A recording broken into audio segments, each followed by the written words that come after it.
Hello guys, welcome back to my channel. আজকে আমি প্রতিদিনের মতো শেয়ার করতে চলেছি সকালবেলায় ঘুম থেকে উঠে আমি কী করেছি। ব্রাশ করেছি, মুখ ধুয়েছি, তবে উইদাউট ফেস ওয়াশ। ঘুম থেকে উঠতে উঠতে দেখছি যে আমার মায়ের পুজো অলমোস্ট কমপ্লিট, আর মা কি সুন্দর করে সকলকে সাজিয়েছে। আর আজকে বাজারে দেখাচ্ছি কি এনেছে। সজনের ওঠা মায়ের ম্যান্ডারি, মায়ের এত পছন্দ সজনে, কি বলবো।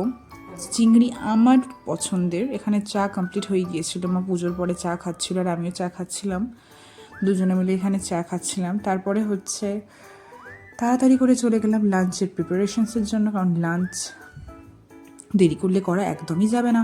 এখানে আমি চিংড়ি মাছ ফ্রাই করছিলাম, আর আমার তেল দেখে প্রচণ্ড ভয় লাগে। তেল দেখে না, তেল যখন ছিটকে ছিটকে মুখে পড়ে, হাতে পড়ে, তখন সেটা প্রচণ্ড ভয় লাগে। ওই জন্য আমার ফেস একদম একদম ইরিটেটিং ছিল, একদম বাজে লাগছিল। তো এই যে অলমোস্ট কমপ্লিট চিংড়ি মাছ ভাজা।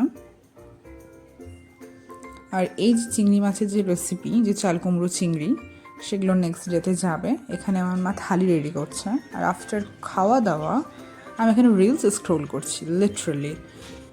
কাজ না থাকলে কি করে। তারপরে হচ্ছে বাড়িতে একটা লেসের প্যাকেট ছিল, তো ভাবলাম যে লেসটা খাই। লেসটা খেলাম, কিন্তু এক প্যাকেটেই মন ভরেনি। ওই জন্য আমার মুডটা প্রচণ্ড প্রচণ্ড অফ ছিল। তো ভাবছিলাম যে কী খাওয়া যায়। তো ডিম সিদ্ধ করে খেয়েছি।